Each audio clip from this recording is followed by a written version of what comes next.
in this week's episode of Triple T. Oh, turns out, believe this or not, like this was huge for me. 1948, not black and white. This hits you with a Spanish accent and everything. I watched the official video for it. Oh, what country of origin? Oh, she's acting like she's a stereotypical Mexican. It's super racist, dude. And then I looked her up. She's from North Dakota. Just a white Lutheran chick. Yeah. It's hot. No, she wasn't. his fingers go. Dude, everybody in that hotel lobby, or I guess that's what it was. It was in a hotel. Concert lobby. That's where they debuted this thing. Everybody in this hotel collectively got a boner. Who would have thought three dudes just sitting around talking about curling irons on a history podcast? You're welcome. Three Triple T dudes fans. talking about prodding. You know what I mean? You know what I mean? We did it. We're That's back. Probably 1948, whatever was said backstage. But welcome back, Triple T Podcast. Super excited to be sweating it out to the oldies with you guys. The voice you're hearing is me. It's Matt. It's Beard Laws. Joining me as always, Gute and Burley. What's up, fellas? What's up, boys? It's nice to be able to step away from all of the stress that we all have in our life and put it away and research some pretty cool stuff. If you didn't watch last week, we have mixed things up, and we are now kind of diving into certain years that are sent in to us by viewers. And this week, you guys will recognize this viewer. He's got a really big brain and a really big head and lack of hair, and I can say that because I'm going bald too. But Bad genes.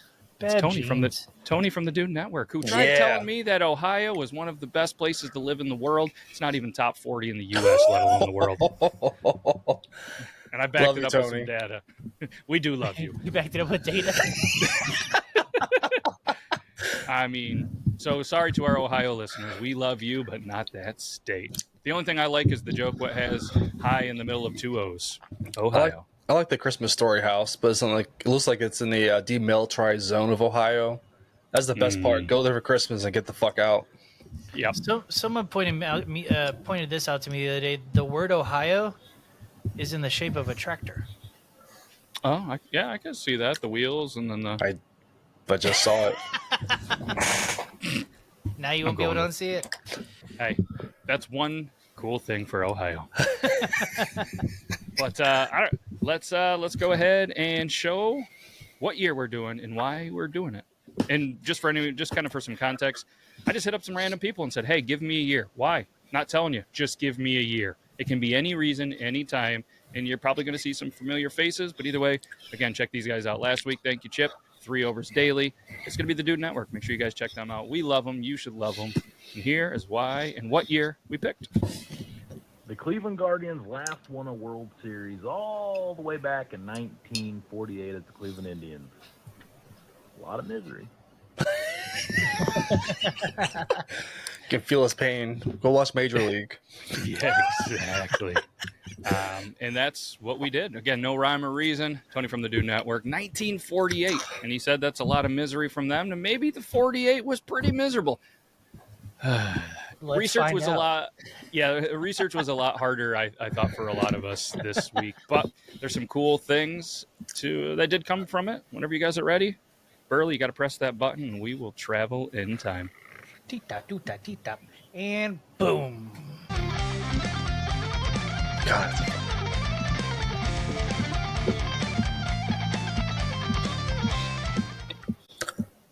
Holy shit. 1948 sure looks weird.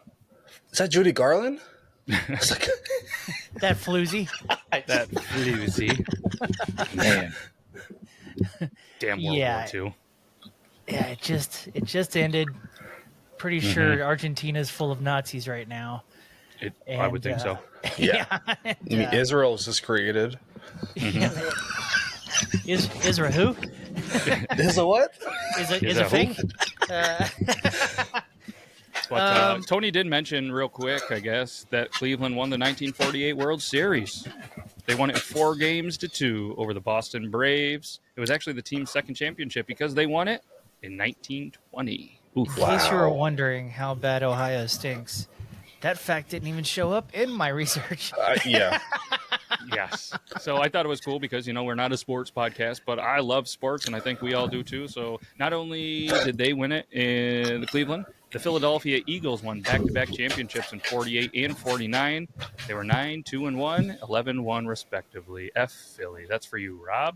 NHL, it was the Toronto Maple Leafs. The Toronto actually became the first team in NHL history to win 3 consecutive Stanley Cups, sweeping the Detroit Red Wings in 4 games in the finale. A three-peat had been accomplished 44 years earlier by the Ottawa Silver Seven. Wow. But that was before it was actually the NHL. NBA, 1947-1948 season, the Baltimore Bullets were the NBA champions, but it was actually known as the BAA, not the NBA. In 1948, it was the London Olympics. They were held from July 29th to August 14th. It was actually the first to be broadcasted on television, even though few British people even owned a TV at the time. No shit. How about that? Yeah. Look at that. Educational podcast. I think we're gonna learn here as well that not very many people had fucking radios either. No. Yeah. That's shocking, dude. Mm-hmm. Well, kind of, sort of. We're only 7 years removed from them saying it's okay to broadcast on FM radio. True. That happened in 1941. So Mm-hmm. then the music that starts hitting the airwaves is it's rough. A lot of you ever walk through Six Flags? They got the 1920s like deedle-eedle-eat, deedle-eedle-eat. The Dancing Old Man. That's all I think about. There's a lot of that music that seems to be in the top. I mean, one of the top hits of 1948 included Mel Blanc. Mm. If you don't know who Mel Blanc is, he's the voice of most of Looney Tunes, right? Yep. The Woody Woodpecker theme was a #1 hit of the year 1948. Fuck yeah. Ended in the top 10 in the Billboard of the year. Which is kind of cool. Crazy.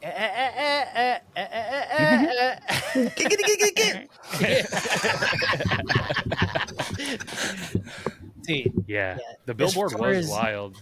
I mean, if you look at it, I mean, a lot of some of the names that you would recognize. I mean, to be honest, I had to look up some. I didn't know Pee Wee Hunt. I've heard of Pee Wee Herman. And then I wondered, maybe was Pee Wee Herman the name inspired from Pee Wee Hunt? I don't know, but I wondered it. Probably should have looked it up.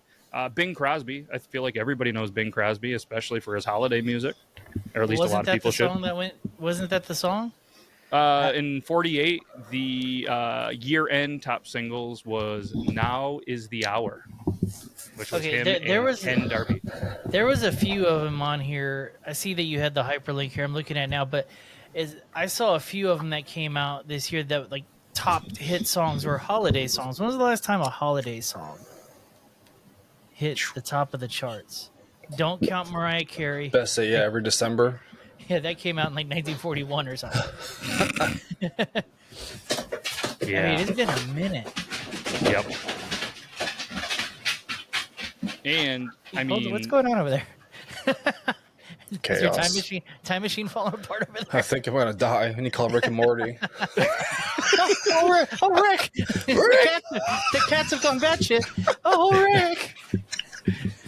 Oh, jeez, Rick. I mean, Yeah. in 48 too, I mean, it was pretty much like the year of big bands and swing, but there was some evolution that did come from the 1948. Yeah, but there was also some terrible things that happened at the same exact time of the evolution. Like the whole recording ban. Yeah, so they had a recording ban. So let me break this down. Yeah. So the artists, not the writers or the publishers, the actual musicians and shit, they weren't really getting paid that much by the recording companies, right? They get like an upfront fee. They weren't getting royalties. They wanted royalties. So in 1948, what was it called? The American Federation of Musicians. They were like, "Fuck it, we ain't recording shit for record companies until they agree." Mm-hmm. So the entire year, from January to November, nobody was recording dick. Nobody was recording anything. So the music is not great in this year. But as fun fact, I wish I could find it now. I ran across it earlier, but I found the news thing. Like, you know, they would play shit at the beginning of a movie. They would play like news clips at the before movies in a theater. Back in the 40s, well, they did that. Now, Yeah. back in the now. Back in the now. Yeah. Right. Meow. Yeah. While you're looking at that too, I mean, kind of just real quick to add to there, just because I had a couple notes on that strike. It's because there was expired contracts, and then the unions actually demanded that the record companies pay a percentage of sales. Like you kind of said, they're not getting, paid there. It did end in December 14th, 1948, probably just as Bing Crosby was jamming some, holiday music. Yeah, baby, it's cold outside. Take but the record companies were like, clothes. hey, yeah, we're going to pay you royalties and transcription fees. And there was a strike, I believe, like 4 or 5 years ago that really had an impact on music. So that's why they kind of jumped on it and said, January 1st, we're going to get some shit done. We're not going to make this happen again. Now I'm kind of interested now because I know the number. I want to know what the inflation number is from 1948 till now. How do I look that up? I saw movie-wise that for the top 10, top 12 box office numbers. But I mean, even though 1948 is considered the golden age of comics. I mean, 95% of kids were reading between 8 and 14 were reading comics. I mean, I wish nowadays it's so much harder to get comics, like, not have kids destroy it. So now it's like the Marvel Unlimited online stuff. So it's like, man. Yeah. Okay, so the agreement was to pay. It was just slightly over $2 million a year, right? In the agreement, that equals out to just over $26 million a year now. Wow. Which I'm sure that these contracts have all been redone and everything. Everybody's gonna find a way to fuck the music industry. Oh yeah. And the music industry will also find a way to fuck you. So this has all been changed now. But back then, $26 million to a bunch of people that were probably getting nothing. Nothing. Yeah. Yeah. Because you have to imagine, like, what's in a contract for, like, royalty wise for families as the generations grow. Mm-hmm. So yeah. There could have been some rich people from that band. It's crazy how music law has changed. I took music law in college, and you know who changed music, like, in a big bad fucking way, like as far as recording contracts? Elvis? Metallica. No. Who was the chick from Greece? Oh my god. Oh. I almost said Linda Hamilton. Nope. It's somebody's Olivia gonna say her name. Newton-John? Olivia Newton-John changed the recording industry in the worst way ever. So she signed God damn you, Sandy. Well, it changed it. She was smart. I'll give it to her. She was smart. She signed like an 8-record deal or something ridiculous like that, and she was like, "Fuck, this is stupid." So she recorded 8 albums in a day and turned them all in a day and said, "I'm out of the contract. Fuck off." Fuck, And so they had to change all these fucking rules because she had to go to court over it and everything. She was found to be good. There was nothing says she couldn't do that. So yeah, I'm sure court in those days was pretty good, revolutionary. I've read some stuff in another podcast potentially that I do, and the court systems were wild back then. How about in 1948? It had to be pretty wild. Had to have been pretty wild because I ran across a term that I didn't know existed. Have you ever heard of a race record? Oh yeah. Ooh. So they have 2 different charts. They have the music charts, and then they have race records. And the definition of race records are sound recordings in the early 20th century that were made exclusively by and for African Americans. Wow. That would not fly today. I had never heard that term before. I never heard it, to be honest with you, no. Turns out Gute's a real big fan of the race records. Well, I only know about it because of political science, like in college, stuff like that. Like, like going back in that time period, like studying the court systems and laws and pretty much how the political system changed from each election to election and the corruption and all that fun stuff. And dive into that realm. After I saw that, I'm like, God damn! I'm like, that was a thing. I wish I had thought about this before just now, but I mean, was like Nat King Cole and shit like that? Was that not considered a race record? That hit mainstream though. It was weird because it became so popular. It broke that that paradigm. I guess if you had shut your eyes and listened to Nat King Cole or whatever, he doesn't sound like a black dude. No. Yeah, so He I think was in that's also why he kind of flopped over. He was in a band, the Swingsters, and they recorded for Decca's Race Records, which was a label. Ah, The label was Sepia, Sepia, Sepia, whatever. And it was the first they first topped the R&B charts, and it was in the early 40s. So it wasn't exactly 48, but the sound, his style, the kind of that jazz bebop or whatever. So that his band did, but I think maybe his, self album or solo album, whatever you might call it, I guess was not. that's yeah. But they were called the Race Records. That's wild. Did you know though that his baritone voice was absolute pitch perfect? Nat King Cole. That's Really? incredible. Oh yeah, I remember reading or hearing about that. Yeah, he was just I don't know if they say a gift of nature or a freak of nature, whatever it might be. He was acoustic. Yeah. Yeah, the baritone, absolute perfect pitch, because he put out a book which I thought I owned, but I didn't read. Obviously, there was like a late '90s, early 2000s. I remember seeing it like actually in a library at a school. His documentary, and I kind of read through a little bit about it, and it was one thing that stuck in my brain. Pretty Oh, cool. Shit. Yeah, that'd be a good little trick to have up your sleeve. Yeah, for sure. Have you ever seen like those autistic kids like on YouTube and shit where they're like, No. play E flat minor arpeggio, blah blah blah blah, and they're like, nah, they just hit it perfectly with their mouth. Yep. I'm like, God damn, all right. Or and this had to happen obviously a lot more probably in 48 than now, just knowing to be able to pick the sounds like from your brain to put them into music and know, you know what I mean? It's not like you can grab a YouTube, you know what I mean, thing and have a tuner and all the like this crazy technology. Like when they were creating music just by, knowing, probably barely little, especially some of, you read some stuff about, some people in the South. They didn't even, someone couldn't read or write, but holy shit, could they play some music? Oh yeah. Oh, yeah. Well, some of them sold their soul at the crossroads, but we don't have to get into that now.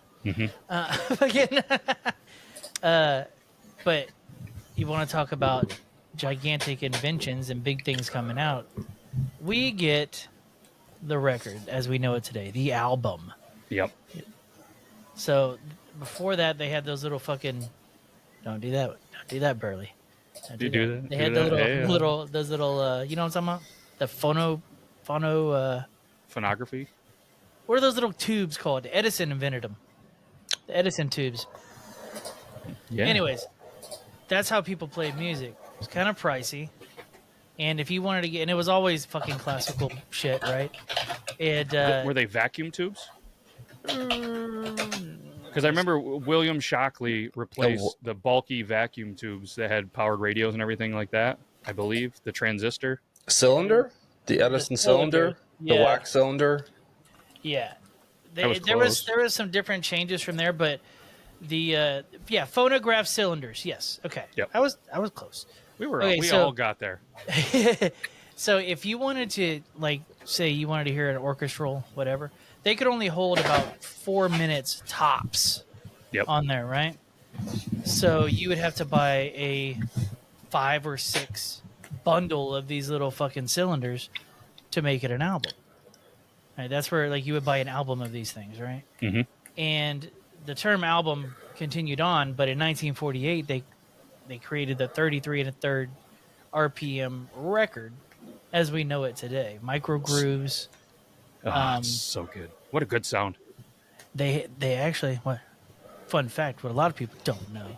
They actually created one before this. Same size, same RPM, 33 1/3, but it was 16 inches, and the record played from the inside and went out instead of outside in. Weird. But it was a gigantic failure because the needles They only worked in Australia. Well, also the needles they used were only single use. Well, fuck you. Oh man. Yeah, single edition LPs, right? I no, yeah, but I don't know if they're a single edition. I've never heard that term. Mm-hmm. Or did you just make that up? Did you make that up? No, it sounded If you right did, to me. let's point it. Someone read it to me. My own jargon. Yeah, that's interesting. Yeah, because So obviously, you said the 4 to 5, but what would it hold? I mean, most of these LPs now, it's 10 times that, right? Roughly 20 to 25 minutes per side. Is And what for people just listening to this on a podcast, if you don't know what a vinyl is, then you're probably not a hipster. Not that that's a bad thing, but vinyls are still pretty popular, it turns out, in the year 2024. They made a comeback. Dude, So it's not a hipster thing anymore. I know. Hopefully the relatives of yours saved all of those, because a bunch of people that I know used to collect them. Know what they did with them? They threw them away in the dump because they were deemed useless. Millions of dollars of vinyl, maybe hundreds of, I don't know how many millions, are in landfill somewhere. The vinyl craze is starting to die down right now. You know what's coming back? I know this has nothing to do with this podcast, but do you know what's coming back? And what really bums me out, because we all had a bunch of them, cassettes. CDs? Cassettes. My dad. See, I never got that, because cassettes, like, once that tape breaks, they're done. You know what I mean? Like, I know. So I mean, again, whatever, 48, whatever we're talking now. I collect vinyl records, so when I go to record shows and you know, all of these places, not only are records there, but CDs held a crazy amount of value, and I see that, you know what I mean? But then, like you said, cassettes, vendors are still selling them, and it's like, man, that's one little player away from having a break, and you are done. It's not like a movie reel where you can still kind of play them and piece them back. Yeah. It's a retro thing. I think that's what the reason that everything comes in phases. I mean, CDs will become a big, gigantic thing here soon. Floppy disks. And I'll be mad that I never fucking kept them all. I recently just donated all my CDs to fucking Goodwill. Damn. Oh. See, I've been watching them. I still have a bunch, and watching the price of them, they're still pretty good. They're climbing. So if anyone wants to buy some CDs, you're not getting mine yet. I had some original ICP CDs if you were interested. Yeah, I gave them all to Goodwill though. Well, so. what was the Goodwill? I'm gonna go give them a call. Yeah. Would that be funny if you go back? I knew a buddy that actually donated a bunch of stuff and then ended up, I think the wife or a girlfriend or somebody at the time was at the Goodwill and was like, "Oh my God, he would love this," and he actually bought back the stuff that he donated just on accident. I'm like, and he was so pissed. I'm like, dude, at least she gets you. She saved your life. Yeah, and he was just like, oh, God damn it, that was a. See, one time I had gotten to this whole idea that I was going to go to Goodwill and like sell shit on eBay, get it cheap at Goodwill and sell it on eBay. Okay, Gary V. Yeah, I did that. I did buy some mugs. Thanks, Gary V. Now, again, he's like, but not one thing sold. Not one thing. So now I just have like some random glassware and dishes and shit that I thought were, now. Hey, now it's a memory. So someday you can give them to the kids and be like, "Yep, this is how I was going to pay for your college, but now you can just have it for free."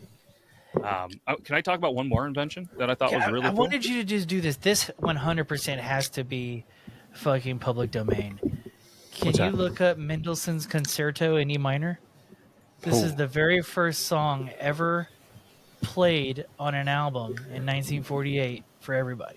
Thank goodness that's in the notes, because I had no idea how to spell that. Mendelssohn Concerto. There's a bunch of stuff on. I don't know which ones we can play, because they're on the tubes domain. For the U's. Let's see here. It's got royalty free. There's got to be something out there while I'm doing this.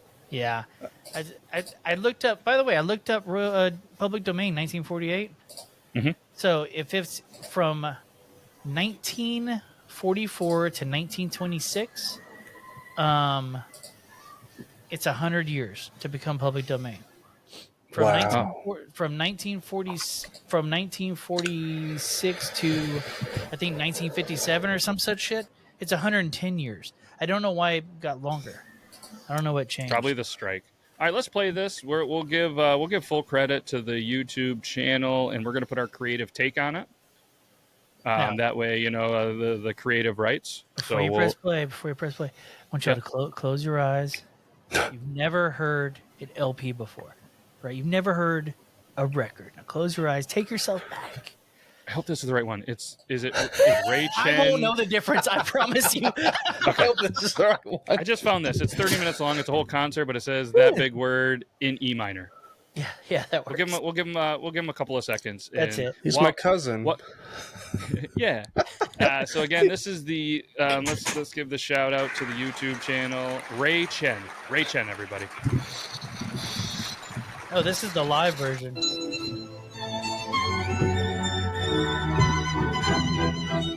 Wow.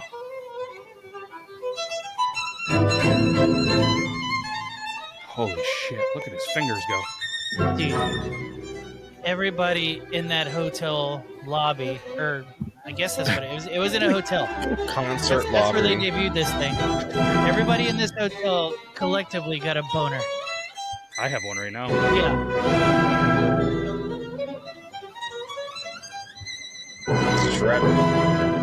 It's probably best that in 1948 nobody could see them playing, because I bet in 1948 post-war they would not have liked a little Asian guy playing violin.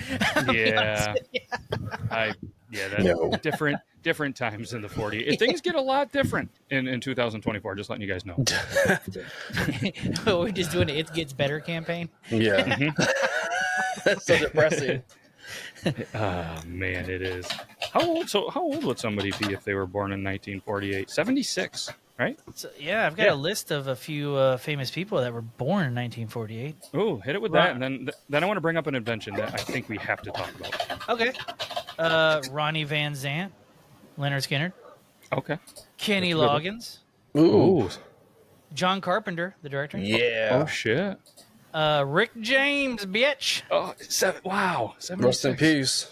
Yeah. What about Tony Iommi and Ozzy Osbourne Okay. from Black Sabbath. Mm-hmm. Stevie Nicks, Wow. Steven Tyler. And 48 here's is one pretty that awesome. caught me off guard. I did not think he was this old. Ted Nugent. Wow. I thought you were going to say Jean-Claude Van Damme, but now he's made it no. back-to-back episodes, I think. He's only in his 50s. I am not. Yeah, All right. Ted Happy Nugent birthday looks to way those younger. guys. You know, you guys are going to have a birthday this year. You're still alive. 76 looks good on some of you. Others? Yeah. I mean, Rick trying James is to- not looking real hot right now, but Yeah. No, but I did take notes in a certain pool that we also potentially do for those names. So they're on a piece of paper right here. All right, yeah, one thing that I thought was pretty awesome that led to some pretty awesome music in 1948. It was the release of the first mass-produced electric guitar by Fender? somebody you might know, Leo Fender. Yeah. It was the Broadcaster, the solid body guitar, and it was priced at $169.95, which today, if you were to buy it at that price, around $1,500. Dude, that's crazy. That's all? If not a little bit more. Actually, no, it's going to be a little more. Sorry, my research said $2,008. It was $1,500, so probably around I'd say $2,400 if I had to guess. But if you actually had an original one from 1948, you're going to get tens of thousands of dollars. Because it's This was his first guitar to ever come out? the first mass-produced electric guitar. And it was I don't that think it's the much? first one that he put out. Who the but yeah. fuck was buying it at that price for the first, But because of it, you know what I mean? And this is argued a lot in music history. From what I've told, I haven't studied music history, but I was curious, what you guys have heard or whatever. But because of this invention, it actually helped, and some people in history argue that because of it, 1948 was actually the birth year for rock and roll. Yeah, that makes sense. I believe Fender- that. Some Yeah, argue the Fender- 50s and some other years, but there was some... I could see an argument for the Telecaster. Yeah. But yeah, I mean, if Fender doesn't exist, a lot of music doesn't exist. Well, not only Yeah. that, you're getting the Fender, you're getting rock and roll, but you're all, like you mentioned earlier, you're getting the 12-inch, vinyl record that's able to play longer music that's going to be out there, so they can have more music at slower playing. But again, who was it? It was fans of classical music who agreed with the mathematician musician Tom Lehrer that rock and roll should be shelved with children's records. Were pleased by development as well. For now, whole symphonies could be issued on single discs and at a tonal quality superior to any other medium on the market. How does he describe a mathematical what? Mathematician musician. Yeah, fuck him. The zeros and ones and twos. Those are the guys that have never touched a boob. That's right. Probably true. I don't The believe guys- that. The guys that got a broadcaster were touching boobs and hitting solos. It's a master with his fingers and tongue.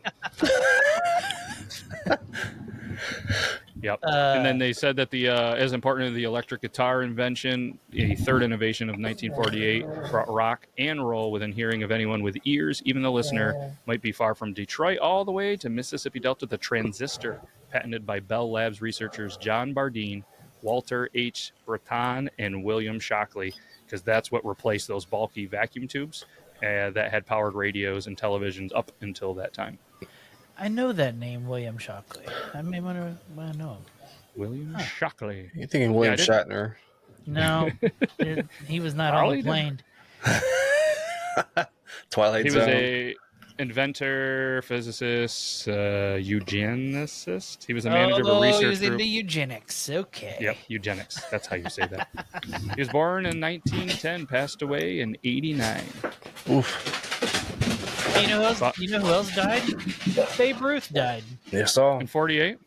Yeah. And Gandhi and Orville Wright. No shit. A lot of other people died. They never heard of them. Yeah, So, that's the problem with 1948 is these names mean Zippy Zoo. I mean, one of the songs was called Mañana by Peggy Lee. Tomorrow. This bitch hits you with a Spanish accent and everything. I watched the official video for it. Oh. What country of origin? Oh, she's acting like she's a stereotypical Mexican. It's super racist, dude. And then I looked her up. She from North Dakota. Just a white Nice. Lutheran chick. Yeah. It's hot. No, she wasn't. Turns out, believe this or not, like this was huge for me.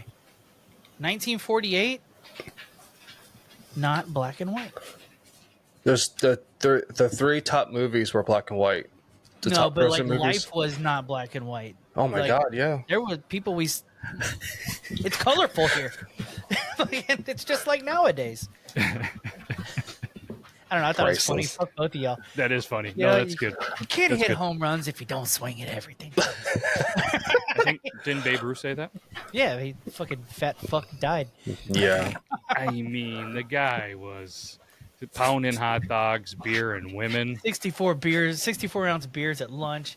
Fucking just going at it. Steaks. That's nothing. You know that guy had some terrible gout. Speaking of Wait, food, ran though, all weird. did you guys know that Bob Evans In-N-Out Burger actually opened in 1948? Let me say In-N-Out Burger. I've never been to a Bob Evans because they're not down here, but In-N-Out, it's no Whataburger. No, but it's been around since 1948. That's pretty cool. I've never pretty eaten that cool. either, but Is that the oldest, like, quote unquote fast food? I wonder.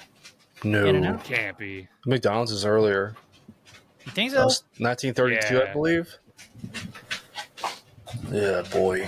Let's look it up. The oldest fast food restaurants. Okay. Without looking, guess which one Google puts up first. Is it a chain? It is. Yep. It's gonna be something stupid then, the way you just asked. No, it's pretty popular. White Castle. That's the first one that popped up. It says most historians agree that the American company White Castle was the first fast food outlet, starting in Wichita, Kansas, in 1916, and the food stands and founding in 1921. But according to this website, oldest.org, want to guess the top 10? McDonald's is one. Burger King. We'll go Wendy's. 10. Number 10, Burger King, 1954. Number 9, Sonic, 1953. Number 8, Jack in the Box. How old was Gregory Hines in 1948? Because it sounds like he's tap dancing behind Gute right now, just going hard. My dogs. They're so excited. They're like, 1948, we love it. That's when our first life was there. Yeah. This one's shocking to me. Number 7, Dunkin' Donuts, Wow. 1948. Wow. Yeah. Number 6, In-N-Out Burger, of course, 1948. Dairy Queen, 1940. McDonald's, not the oldest, number 4 at 1940. Number 3, okay, Kentucky Fried Chicken. KFC. That's what it says. Number 2, White Castle, 1921. The oldest. Okay. Do you guys have any guesses? I wouldn't have guessed this. Who have you not named? Is it Dairy Queen? No, I did say Dairy Queen. Okay, sorry. No, it's good. It is on top 10 though, so that was a good guess. West Coast, East Coast. What region? It started in the East Coast. East Coast. Steak and Shake. Shake Shack. Oh, I mean, is it Taco Bell? Is it Taco Bell? There's no way. it's not Taco Bell. Okay. No way. Pizza Nope. Hut. Nope. Good guess. I was in Kansas as well though Okay. when it first started. Yep. Interesting. Is Pizza Hut really fast food? Back then it was. You can sit down, have a fucking buffet.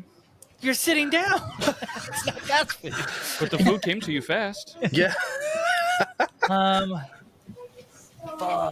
I don't know. Yeah. I don't know. A&W. Oh my god. We don't have those here. Yeah. Yeah, A&W. there's- 1919. There's still a few around me, or in Virginia wise, but I've driven past them. Like I want to stop there. I'm like, I don't need to. I to be honest, I probably didn't even really know it was. I've never seen one. I just thought it was only a root beer. I That feel makes like there more was. sense. It'll catch your attention. It's weirdly cut. It's like a blue and white combination for their logo and how their store looks like. So it catches your attention. Interesting. I feel like we had one here for like a very short time, but then it just I don't know. They're Yeah, like- we're getting off topic. Anyway, sorry. Real quick, we should have thrown this in with the sports. February 21st, the United States Stock Car Racing Organization, NASCAR. We're big NASCAR podcast is founded by Bill France Sr. If only the junior would have loved it. With other drivers. The World Health Organization was established by the United Nations in 1948. And the first monkey astronaut, Albert I, was launched into space from White Sands, New Mexico. How was he when he came back? That's how monkeypox started, I heard. The guy from Umbrella Academy. Good talk. Yeah. Fucking name was Caesar. Yep. Caesar. I figure before we jump into movies, I think really try to paint the picture in 48 for like fashion and clothing and hair and all that stuff. Double-breasted suits were real big there. Sport coats, those fedora hats, not a fan of them, but that's when they were popular. Wide leg trousers, but jeans and t-shirts started to gain popularity in 1948. That's a hell of a style. Yeah, right before The Outsiders. Remember that? Oh yeah. Yeah, Was it Tom Wrangler? Cruise with his jacked up teeth. Yeah. For facial hair, clean shaven was the look, was very popular. How was that? Because it reflected a neat and polished appearance. Mustaches, less common. Then clean shaven was a thing. And every once in a while, apparently, you saw a goatee. A lot of people rocked the slick back hair, short back, and women, they rocked the victory rolls. Yeah. What are victory rolls? Didn't look it up, but now I'm going to. Now we 'Cause got I it. have victory Type in roll. victory rolls sexy and see what happens. That's all I pictured. All right, here's the Google search. Even if I didn't, these are apparently victory rolls in 1948. Yuck. Look at this. That's Asian. They Victory didn't win. roll. Yeah, all the movie stars had all that kind of hair, fashion style. That's how Yikes. these women hid their horns. Huh. Victory rolls. So if there happens to be any female listeners, let us Dude. know if you'd rock some victory rolls How today. long does that take to fucking do? At least an hour. You gotta curl that shit. At least it depends how you apart it, all that fun stuff. But did they have curling crunching. irons and stuff in the 48s? Ooh, the invention of the curling iron. I bet that was done by NASA or something stupid. I bet. Who knows? I mean, like I said, I picture all these like movie stars, women that did that. I mean, I figured the fucking makeup artist that did some crazy shit burned them or something or whatever crazy horror story. Oh, yeah. This says the curling iron was invented in 1872. In It France? wasn't patented until 1905 by François Marcel Welfare. I don't think that's right. Fucking French people, dude. Get them off the show. But the first electric curling iron was patented in 1959. Oof. Electric. By some more I names I have can't to say. assume in 1848 or whatever the fuck he said it's just a hot rod on a fire. It's just That's exactly what it is. It appears to be a hot rod oh fuck. Oh my that god. you would put right there. Look at this. It's like a cow prodder. Jesus. So I bet you they had it down to like a science. Yeah, burn the hair right off. I bet they had it down to a science. Like, you got to put it in there. Once it gets hot, you count to 30. Then you can use it. That type of thing, you know? I mean, this looks probably like the patent or something. That is wild. Look at these old... That looks like Unreal. torture devices, dude. They really do. That's where they got it from. It's cow prodders. Jesus. Damn. Interesting. Who would have thought 3 dudes just sitting around talking about curling irons on a history podcast? You're welcome. 3 Triple T dudes fans. talking about prodding. You know what I mean? You know what I mean? Holy shit, look at this thing. Speaking of torture devices, how did I miss this one? This was the second Google search right in the thing. Look at this friggin' thing. Yo! Her head fell off. Eraserhead. Eraser. Yeah. Oh, fuses. It's got a double pole switch, automatic cord absorbers. Oh my god. But don't worry, it has warning lights. What does it do? What is that? It gives That's you the curling cancer. iron? That's what came up. The history of the curling iron on hub pages. Oh, we need to do a whole Uncommon show history. just on random inventions. Oh my god. Oh well, we're gonna continue for now. It's a new subject these guys. to look into What each year. What's he catching a fart right here? Look, can you do that one at the bottom right?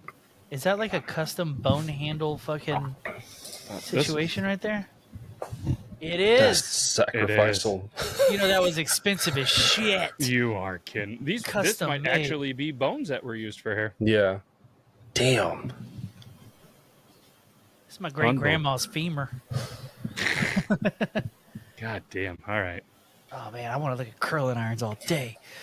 Look at rules. Well, I accidentally switched to this tab, and you guys didn't see it because I went to the actual page. And of course, when I pressed the wrong button, Riverside is like the Iron Ages and the common history of the curling iron. So you got these things. Shove your And head then I in went to here. this. Yep. That's why I was like, "What are they doing? Catching a fart?" Now we're talking. Now we're talking. Go then you got, Egyptians. I'd walk like an Egyptian. There we go. Look at. I mean, That's wild, dude. isn't that crazy? This I friggin' think thing. I just automatically assumed that until the 40s, nobody was curling shit, but I guess that was not a good thought. So you what we're think with the looking at is Wizard of Oz and Julie Garland had that kind of Yeah. hairstyle. So I mean, Yeah, they had some. This is a 1934 permanent waving machine. It used heat like a multiple curling iron. So a permanent waving machine waving machine. That is. if that shit gets Unreal. stuck, it's pulling all your fucking hair off. I mean, or what? I know it has warning lights, but Okay. all of a sudden it's warning that it's too hot. What do? Just pull a fuse? Start Do you screaming. start cut it off? clipping things? I have no idea what you do, but that looks like some form of potential torture, like you were kind of talking yeah. about. But speaking of torture, it has nothing to do with it. But I'd love to jump into some movies. Let's do it. So damn. So let's go 1 from 10. The top Yeah. grossing movies from 1948. The Snake Pit came out November 4th, starring Olivia de Havilland and Mark Stevens. It's black and white. It made $10 million. It vividly depicts one woman's plunge into a nightmare world of mentally ill and agonizing climb back to health and freedom. Wow. Here, So- Snake Pit, 1948. Here's kind of, let me just pull a visual on there. This is kind of a scene from the movie. Have you seen this movie? No. I've only seen a few of these movies. The next one I saw Red River, starring John Wayne. It's black and white. Yeah, I've seen. It's Need of Money, following the Civil War. You know, John Wayne and his son lead a cattle drive to Missouri where they get better price locally. So yeah, just that journey with your son, pretty much like trying to make money. That made I like $9 million pretty much in box office wise. The greatest spectacle ever. So that Yeah. made like 50 million now in today's money or something like that. Yeah. I was wondering. I was lot. trying to see if the inflation rate would go with it, but Let's see didn't go here. with it. The inflation calculator. I think I just had one up here, and we're going to do what are we in 1948? And how much did it make? Roughly $9 million. $9,012 or $9,012,000. 2024 would be 117 million. It's a fucking hit. What was the budget on that movie? Do you know? Oh, I didn't look up budgets. Okay. It was a budget of $2.7 million. Oh, they made a ton of money. They did pretty good. Yeah. They did all right. Was that one of his earliest movies? No, I think he did. There's a few. Then it wasn't like technically TV, but like they would the movie theaters would show like TV shows, but like episodes. Like the first Batman was in like 1940 something, and earlier in the 40s, and like there was like 15 episodes, but you could go to the and like watch it like per 1 hour. Each episode was like an hour, but in theaters it was like 15 episodes. So it was like each week it was like viewing TV for them. Oh, okay. So I guess at this time nobody really had not every house had a TV like they do now. Exactly. Yep. The next one's Key Largo. It's like a noir film. It's like World War II vet visiting Key Largo to pay respects to his family, late buddy, and Lionel Barrymore's in that movie. Is that Drew's father? It sounds about right. Hater. Just because back in our lives again, Burley. She's fucking just always around. She just won't leave me alone. Can you explain this to? I mean, I obviously know what this means, but explain it to Matt because I don't think he knows. What's a noir film? It's like a black and white. It's like this, like mysterious to it. Like it's that movie had like gangsters involved into it, so it's like noir. It's like that old feeling back in the 20s, 30s, like they want to be like gangster feeling to it. So they don't really make those anymore. They do every so often. The Academy goes crazy for it for Oscars. If there's a black and white movie, they call it noir just to get your attention. Was Schindler's List noir? Yeah. Oh, that's not very fun. Frozen. The next one. You can't hit a home run if you don't swing you don't swing the bat. The next one's The Three Musketeers that came out October 20th. Oh, that's in color. That made $8 million. Wow, Dude, that's still. People went to the theater back then, bro. I was born the wrong time. I mean, that had Vincent Price in it, Gene Kelly, and Lana Turner. Yeah, but you would have also had to sit through a lot of westerns with cowboys singing while they fucking walked around. Me and Tony would have been in heaven, dude. Oh, you like musicals? Back in the day, yeah, this movie, this is a musical. Ugh. I can't do it. I can't do a musical. How does everybody know the words? How does everybody know the words? It's like a Rocky Horror Picture. Like I didn't watch that till it was a few years ago. My wife loves it, so you got to watch it. I'm like, I don't want to watch that movie, but I've never watched it either. My wife loves it too. I've never gotten around to it. I watched it and was like, what's the big deal here? I'm like, I didn't miss anything.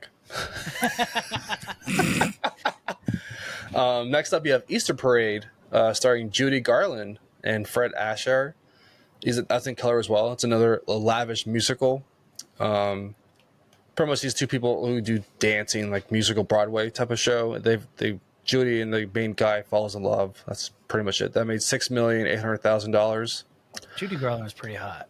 She was pretty fucking hot. She got burnt out though, man. Well, yeah, they all did. Shame. They all did back then. Well, Warner Brothers would like push her, and like it was like nonstop recording. You had whatever contract you had. It was just awful. Same shit they did to Shirley Temple. Yeah. Hell of a drink. Yup. Next, you have Sorry Wrong Number. That made $5,700,000.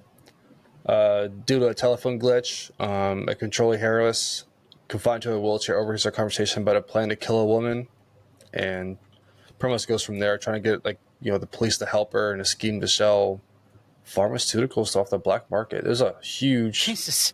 It took a hard right turn. Yeah, it goes deeper into mystery, and there's just a bunch of shit that happens.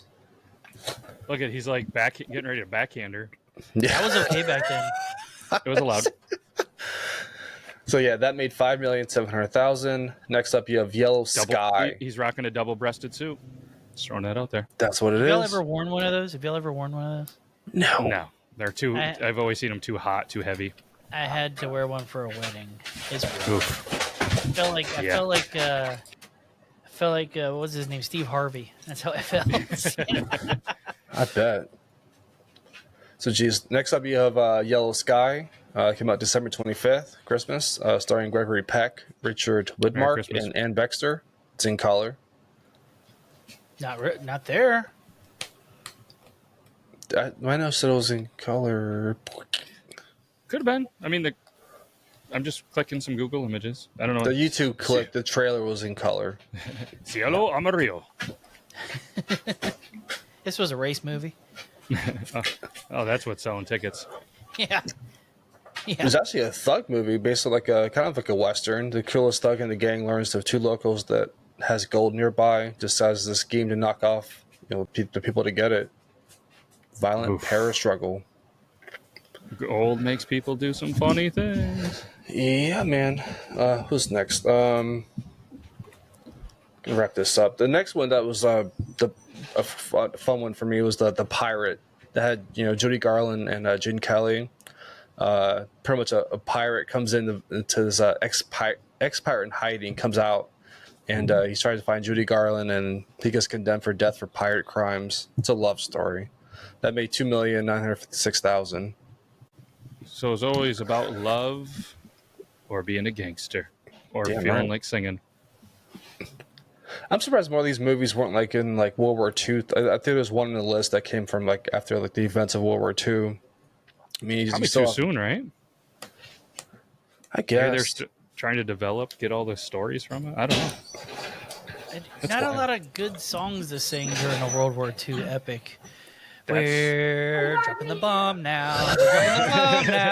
Dropping the bomb now. Yes, it'd be a lot of racial things. We couldn't even watch it on here. No.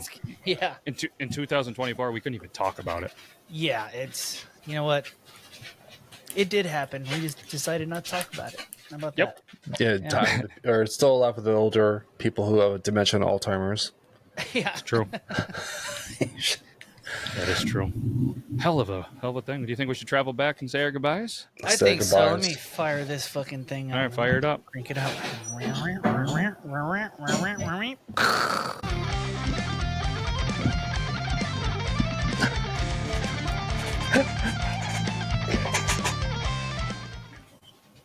You did it. It's good to be back. It's good to be back. Yep. I'm be honest with you. Not the best year. Did the temperature go down? No, this whole global warming thing's really starting to pick up nowadays. But at least we can have air conditioning and maybe even podcasts some days. But yeah, 48 was a tough one. So that was actually very fun. It was fun. It was. I learned a lot. Yeah, you know what I mean, which is cool. I want to bring something to the table. Okay, do it. And maybe the listeners will tell us if they like this idea, and y'all just tell me so. Whatever the top movie is of that year, I mean, if you give us like a week beforehand, whenever we have the year, whoever submits the name or the year, I mean, let's watch that movie. If we could like be able to bullshit about it in the movie section too. All in. I don't have the attention span to watch a whole movie, but come on, God. I'll try. I'll try to watch some. I didn't find out about this till yesterday. 19 what? 19, what are we in? 40. Oh, wow. 48. So, yeah, if you're listening and you want to pick a year, just send a video. Just shoot it to me on Instagram, matt@beardlaws.com, whatever it is. Just give us a random year and tell us why, or just say, hey, here's the year. Good luck. That's cool. We're in. But we did set some things. It can't be 2024, right? I forget what we set for a year last week. I was having too many beverages and forgot, but try not to make it too modern, and you can't go. What did we decide? There was another year that we couldn't go before. I think there had to be like TV. I thought we said like 1940 to 2023 or something. It couldn't be current year, obviously, right? Yeah. No silent movies. I think it was. I think it was like 1940 and above, or 1930s and above. Yeah, just send it. If we don't use it, then just send another one in. Keep sending them until we pick a year that we'll use. So spam his inbox. Spam the inbox. BetterBeardLaws.com. Unlimited bandwidth there, and I got a cool filter for spam. So that's going to wrap up 48. Glad to be back. Gute, Burley, appreciate the hell out of you guys. And love you guys. Love you guys, man. Yeah, you guys are awesome. Oh, hell yeah. That's all we got. We'll see you next week. Be good to your wieners. Keep your sticks on the ice. And Cleveland, Ohio sucks. Not as bad as Philly.